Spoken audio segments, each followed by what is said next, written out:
नमस्कार विद्यार्थी मित्रांनो, आज आपण जे विद्यार्थी तृतीय वर्गामध्ये BA तृतीय वर्षामध्ये ज्यांनी पदार्पण केलेलं आहे किंवा BA थर्ड इयरसाठी आपण अभ्यासक्रम या ठिकाणी देत आहोत. गेल्या सेमिस्टरमध्ये आपण जॉग्राफी ऑफ महाराष्ट्र आणि जॉग्राफी ऑफ इंडिया यांची आपण सविस्तर माहिती पाहिली. जसं राज्यसेवेचा जो काही अभ्यासक्रम आहे किंवा सिलेबस आहे त्यालाच अनुसरून आपण आपला BA CEPचा सिलेबस डिझाईन करत असतो.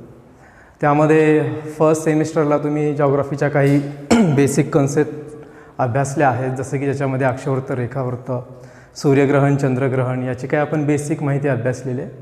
दुसऱ्या सेमिस्टरमध्ये आपण हवामानशास्त्र आणि भूरूपशास्त्र याची सविस्तर आपण माहिती अभ्यासलेली होती.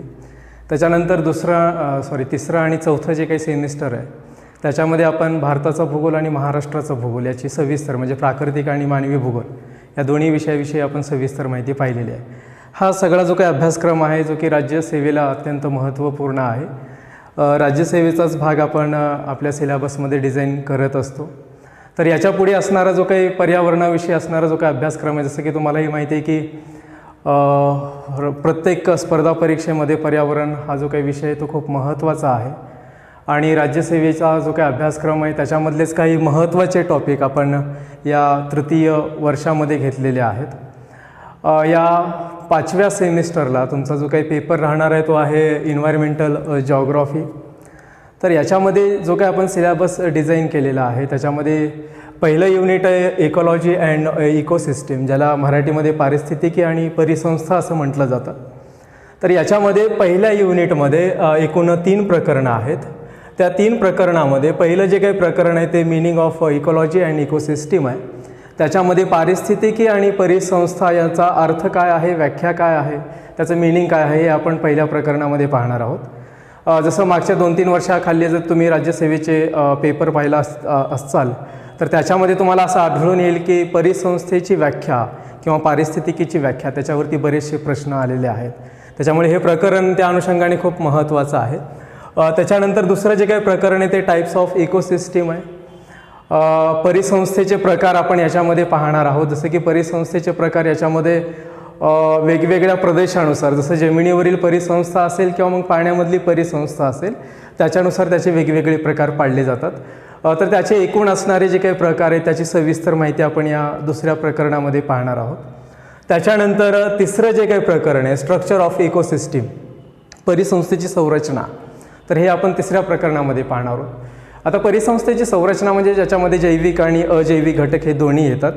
तसं प्रत्येक परिसंस्थेमध्ये असणारे जैविक आणि अजैविक घटक हे वेगवेगळे असतात.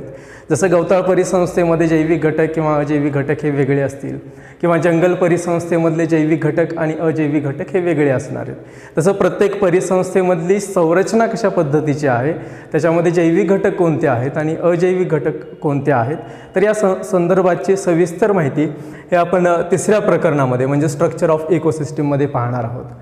आणि जसं की विद्यार्थी मित्रांनो, पर्यावरणामधला सर्वात महत्त्वाचा जो काही भाग आहे तो म्हणजे बायोडायव्हर्सिटी.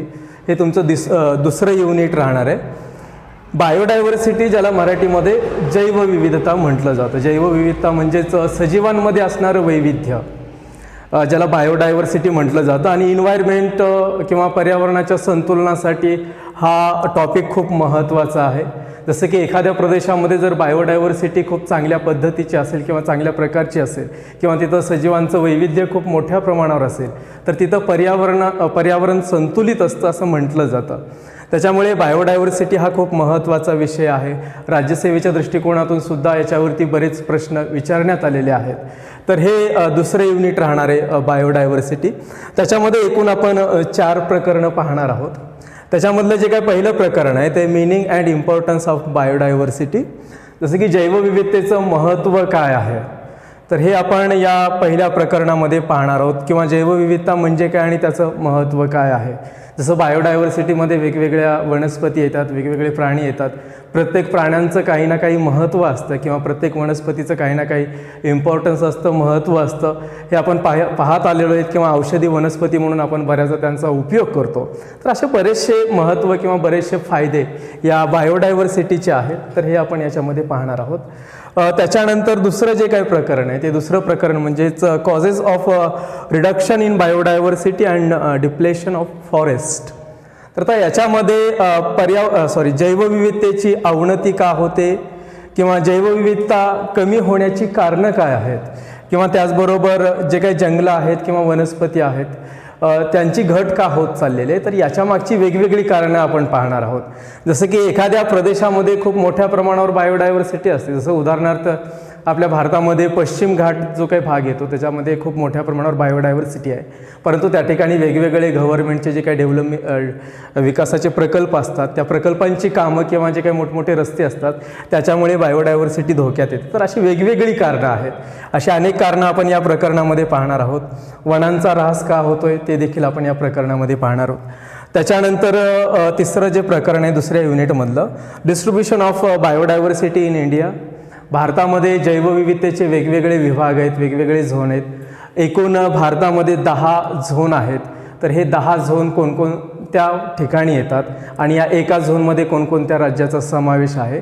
तर हे प्रदेश किंवा हे जैवविविधता प्रदेश हे आपण पाहणार आहोत.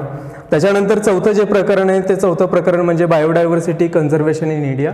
भारतामध्ये जैवविविधतेच्या संदर्भात किंवा त्याचं संवर्धन करत असताना काय काय उपाययोजना केल्या जातात तर हे आपण चौथ्या प्रकरणामध्ये पाहणार आहोत. जसं जैवविविधतेचं संवर्धन करत असताना प्रामुख्याने 2 गोष्टी लक्षात घेतल्या जातात. एक इन सेतू कन्झर्वेशन आणि दुसरं x Setu conservation. In Setu conservation म्हणजे जिथं प्राण्यांचा अधिवास आहे त्याच ठिकाणी त्यांना संरक्षण देणं. जसं जंगल असतात किंवा एखादा मोठा वनांचा भाग असतो जिथं प्राणी राहतात त्यांनाच त्या ठिकाणी प्रोटेक्शन देण्याचं काम केलं जातं. त्याच्या वेगवेगळ्या पद्धती आहेत. जसं राष्ट्रीय उद्यान आहे, अभयारण्य आहे किंवा मग त्या ठिकाणी राखीव जीवावरण क्षेत्र आहे. तर असे 3 माध्यमातून ज्याला आपण इन सेतू म्हणतो, ज्या ठिकाणी प्राण्यांचा अधिवास आहे त्याच ठिकाणी संरक्षण दिलं जातं. एक सेतू म्हणजे एखाद्या प्राणी संग्रहालय किंवा तिथं प्राणी नेऊन त्यांना प्रोटेक्शन देण्याचं काम केलं जातं. तर अशा वेगवेगळ्या पद्धती आहेत जैवविविधता संवर्धनाच्या. तर हे आपण चौथ्या प्रकरणामध्ये पाहणार आहोत. तर हे झालं दुसरं युनिट बायोडायव्हर्सिटीच्या संदर्भात आहे. त्याच्यानंतर आपण तिसरं युनिट पाहणार आहोत, environmental degradation and climate change. पर्यावरणाची अवनती आणि हवामान बदल. तर हे तिसऱ्या युनिटमध्ये राहणार आहे. जसं की प्रत्येक राज्यसेवेच्या परीक्षेमध्ये किंवा स्पर्धा परीक्षेमध्ये हा टॉपिक खूप महत्त्वाचा राहिलेला आहे, क्लायमेट चेंज, ज्याला आपण हवामान बदल म्हणतो. तर आता पर्यावरणाची अवनती कोणकोणत्या कारणामुळे होते, जसं की त्याच्यामधलं एक कारण सांगितलं जातं. याच्यामधलं जे काही पहिलं प्रकरण आहे ते पोल्युशनच्या संदर्भात आहे. प्रदूषण, जसं की आपण वेगवेगळे प्रदूषणाचे प्रकार शालेय जीवनापासूनच पाहत आलेलो आहोत. तर ते प्रदूषण, त्याची कारणं काय आहेत आणि त्याच्यामुळे पर्यावरणाची अवनती कशी होते तर हे आपण पहिल्या प्रकरणामध्ये पाहणार आहोत. दुसरं जे प्रकरण आहे ते global warming and climate change. Global warming ज्याला जागतिक तापमान वाढ म्हटलं जातं. मग हे जागतिक तापमान वाढ कोणत्या कारणामुळे होते, कोणत्या गॅसेसमुळे होते त्याची माहिती आपण या प्रकरणामध्ये पाहणार आहोत. आणि त्याच्यामुळे हवामान बदल कसा होतो किंवा जागतिक हवामान बदल कसा होत चाललेला आहे किंवा हवामान बदल म्हणजे काय, तर ही सगळी माहिती आपण या प्रकरणामध्ये पाहणार आहोत. त्याच्यानंतर तिसरं जे प्रकरण आहे तिसऱ्या युनिटमधलं, environmental laws and environmental impact assessment. तर याच्यामध्ये काही पर्यावरणीय कायदे तयार केलेले असतात. त्याचबरोबर इन्व्हायरमेंटल इम्पॅक्ट असेसमेंट म्हणजेच जे काही इंडस्ट्रीज आहेत, इंडस्ट्री स्थापन करण्याच्या अगोदर काही पर्यावरणाचे नियम असतात किंवा केंद्र सरकार असे काही अटी किंवा काही नियम या उद्योगांना घालून देतं. तर ते त्या उद्योगांना किंवा त्याच्या संदर्भातची माहिती आपण या प्रकरणामध्ये पाहणार किंवा कोणकोणते उद्योगाच्या संदर्भात कायदे आहेत किंवा पर्यावरणाचे कोणकोणते कायदे आहेत. बऱ्याचदा परीक्षेमध्ये त्या ठिकाणी पर्यावरणीय कायदे विचारले जातात किंवा आंतरराष्ट्रीय पातळीवरती या कायद्याच्या संदर्भात होणाऱ्या परिषदा असतील त्याच्या संदर्भात बरेच प्रश्न विचारले जातात. तर त्याच्यामुळे हे प्रकरण देखील खूप महत्त्वाचं आहे. त्याच्यानंतर शेवटचं जे युनिट आहे चौथं unit, CRZ1 and CRZ2. CRZ म्हणजेच कोस्टल रेग्युलेशन झोन, ज्याला किनारवर्ती अधिक्षेत्र नियमन म्हटलं जातं. याच्यामध्ये जे काही किनारपट्टीवरती पर्यावरणाच्या संदर्भात जे काही संवर्धनाच्या वेगवेगळ्या पद्धती आहेत त्याच्यामध्ये किनारपट्टीवरती असणारं क्षेत्र ते संवर्धनाच्या दृष्टिकोनातून वेगवेगळे झोन पाडलेले आहेत. त्याच्यामध्ये पहिलं जे काही प्रकरण आहे ते म्हणजे CRZ म्हणजे नेमकं काय, त्याचं लोकेशन कुठे येतं, त्याची संरचना कशा पद्धतीची आहे, तर हे आपण पहिल्या प्रकरणामध्ये पाहणार आहोत. आणि दुसरं जे काही प्रकरण आहे म्हणजे किनारपट्टीचा जो काही भाग आहे जो की पर्यावरणाच्या दृष्टिकोनातून खूप संवेदनशील आहे, तर त्याचे वेगवेगळे विभाग पाडलेले असतात. म्हणजे अगदी किनारपट्टीच्या जवळ असणारा भाग जो की खूप सेन्सिटिव्ह असणार आहे, किनारपट्टीपासून थोडंसं म्हणजे जिथं भरती आणि ओहोटी येते तो जो काही एरिया आहे तो कमी सेन्सिटिव्ह असेल. आणि खाडीचा जो काही भाग असेल म्हणजे तर खारफुटीच्या वनस्पती आहेत, तर असे CRZ 1, 2, 3 असे त्याचे विभाग पाडण्यात आलेले आहेत. तर त्याच्या संदर्भाची आपण सविस्तर माहिती या 4थ्या युनिटमध्ये पाहणार आहोत. तर हा एकूण आपला सगळा अभ्यासक्रम राहणार आहे इन्व्हायरमेंटल जिओग्राफीमध्ये. याच्या अगोदरचा आपण जो 9वा पेपर पाहिला तो इन्व्हायरमेंटल जिओग्राफी होता. त्याच्यानंतर 10वा जो पेपर आहे तो वर्ल्ड जिओग्राफी. तर या वर्ल्ड जिओग्राफीमध्ये जसं की स्पर्धा परीक्षेमध्ये बऱ्याचदा जगाच्या भूगोलावरती प्रश्न विचारले जातात. तर याच्यामध्ये जसं की एखाद्या नदीचं लोकेशन विचारलं जातं, पर्वताचं लोकेशन विचारलं जातं, सर्वाधिक उंच पर्वत, त्याची लांबी, तर अशा संदर्भाचे प्रश्न विचारले जातात. याच्यामध्ये आपण या BA तृतीय वर्षाला जगाचा भूगोल आणि त्याच्यामध्ये काही महत्त्वाचा भाग घेतलेला आहे. जसं की एकूण 4 युनिट आहेत. या 4 युनिटमध्ये काही महत्त्वाचे खंड आपण घेतलेले आहेत आणि त्याच्यामध्ये असणारे देश. 4ही युनिटमध्ये जे काही एकूण 4 प्रकरणं आहेत ते सगळीकडे सारखे आहेत. जसं की पहिल्या युनिटमधली 4 प्रकरणं, दुसऱ्या युनिटमधली 4 प्रकरणं, यांचे टायटल सारखेच आहेत. पहिलं युनिट हे एशियन कंट्रीच्या संदर्भात आहे. आशिया खंडामध्ये असणारे जे काही देश आहेत त्या देशांचं फिजिकल स्ट्रक्चर हे पहिलं प्रकरण आहे. म्हणजे आशिया खंडाची प्राकृतिक रचना कशी आहे, म्हणजे आशिया खंडामध्ये महत्त्वाचा पर्वत कोणता आहे किंवा महत्त्वाच्या नद्या कोणत्या आहेत. जसं की आशिया खंडामध्ये आपण पाहायला गेलं तर जसं महत्त्वाचा देश चीन आहे, भारत आहे, तर यांच्यामध्ये येणाऱ्या एकूण महत्त्वाच्या पर्वतरांगा असतील किंवा नद्या असतील, तर त्याच्याविषयी आपण माहिती या पहिल्या प्रकरणामध्ये पाहणार आहोत. दुसरं प्रकरण आहे क्लायमॅटिक कंडिशन. आशिया खंडामध्ये असणारे एकूण हवामानाची परिस्थिती किंवा हवामानाचे प्रकार.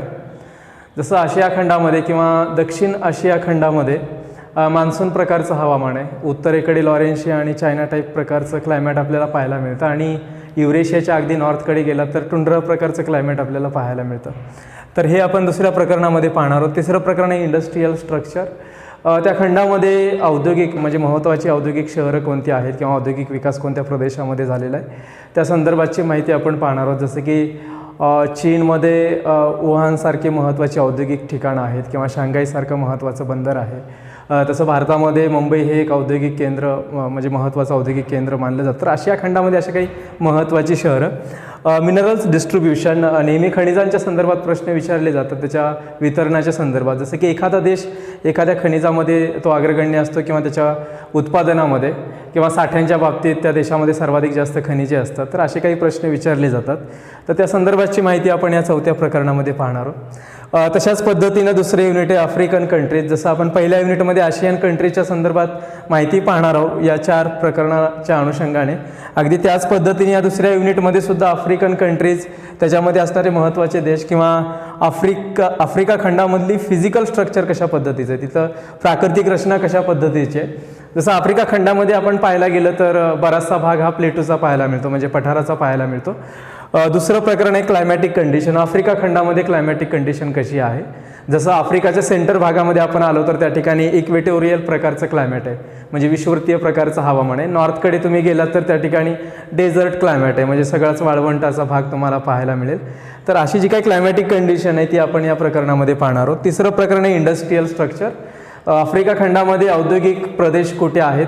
त्याच्यानंतर 4थं प्रकरण आहे मिनरल डिस्ट्रीब्युशन. आफ्रिका खंडामध्ये खनिजांचे वितरण कशा पद्धतीनं झालेलं आहे. तिसरं जे युनिट आहे युरोपियन कंट्रीज. युरोपियन कंट्रीजमध्ये त्याच्यामध्ये पहिलं प्रकरण फिजिकल स्ट्रक्चर, सेम तेच प्रकरणं राहणार आहेत. प्राकृतिक रचना कशी आहे युरोपियन खंडाची. त्याच्यानंतर क्लायमॅटिक कंडिशन, युरोप खंडामध्ये क्लायमॅटिक किंवा हवामानाची परिस्थिती कशी राहणार आहे. जसं नॉर्थकडे गेलात तर टुंड्रा प्रकारचं हवामान, तैगा प्रकारचं हवामान, China type, Laurentian type, British type climate या ठिकाणी आढळून येतं. त्याच्यानंतर इंडस्ट्रीयल स्ट्रक्चर, युरोप खंडामधील औद्योगिक विकास. त्याच्यानंतर मिनरल डिस्ट्रीब्युशन, युरोप खंडामध्ये खनिजांचं वितरण कशा पद्धतीनं झालेलं आहे. 4थं जे युनिट आहे ओशियन कंट्रीज. आता ओशिनियन कंट्रीज ज्या काय आहेत याच्यामध्ये प्रामुख्याने आग्नेय आशियामधले जे काही देश आहेत जसं इंडोनेशिया आहे, थायलंड आहे, व्हिएतनाम आहे, त्याचबरोबर ऑस्ट्रेलिया, न्यूझीलँड, बोर्निओ हे जे काही देश येतात ते आग्नेय आशियामध्ये येतात. हे आग्नेय आशिया देशामधलं फिजिकल स्ट्रक्चर कसं आहे या ठिकाणी जर तुम्ही पाहिलात तर बरेचसे देश बेटांच्या स्वरूपामध्ये आहेत. जसं मलेशिया, इंडोनेशिया, फिलिपाईन्स, हे सगळे जे काही देश येतात ते बेटांच्या स्वरूपामध्ये येतात. काही देश आशिया खंडाशी कनेक्ट आहेत, जसं व्हिएतनाम, थायलंड यांचा काही भाग बेटांच्या स्वरूपामध्ये आहे, काही भाग आशिया खंडाशी कनेक्ट आहे. तर तिथली फिजिकल स्ट्रक्चर, क्लायमॅटिक कंडिशन, बहुतांश हे जे काही सगळे आग्नेय आशियामधले देश आहेत, इंडोनेशिया असेल, मलेशिया असेल, सिंगापूर असेल किंवा व्हिएतनाम असेल, तर ह्या सगळ्यांची क्लायमॅटिक कंडिशन थोडक्यात मान्सून आणि इक्वेटोरियल प्रकारची आहे, म्हणजे विषुववृत्तीय प्रकारचं हवामान इथं तुम्हाला पाहायला मिळेल. तर त्याची माहिती आपण या प्रकरणामध्ये पाहणार आहोत. तिसरं जे प्रकरण आहे इंडस्ट्रीयल स्ट्रक्चर, तिथं चालणारे औद्योगिक किंवा इंडस्ट्रीयल एरिया, तिथं औद्योगिक विकास कोणत्या प्रदेशामध्ये झालेला आहे तर तो आपण या ठिकाणी पाहणार आहोत. आणि चौथं जे युनिट राहणार आहे ते म्हणजे मिनरल डिस्ट्रीब्युशन. या आग्नेय आशियामध्ये कोणत्या भागामध्ये त्या ठिकाणी खनिजांचं वितरण कशा पद्धतीने झालेलं आहे तर या प्रकरणामध्ये आपण त्याची माहिती पाहणार आहोत.